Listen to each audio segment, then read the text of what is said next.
أولى فقراتنا لنهار اليوم خصصناها لمرض السيلياك. شفنا باللي هذا السيلياك يقدر يصيب إنسان في عمره 6 أشهر إلى إنسان عنده 60 سنة.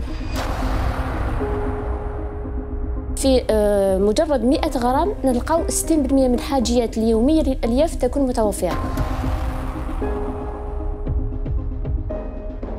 قلق كثير الناس اللي تنام بجانبكم واللي هو أكيد الشخيرة. أولا لازم نقوموا بفحص طبي، صديق نشوفوا الأنف أس كان اعوجاج انتفاخ في الأنف الداخل ولا نشوفوا الفم اسكو هذاك الشراع الخدي يكون طويل ولا يكون مرتخي.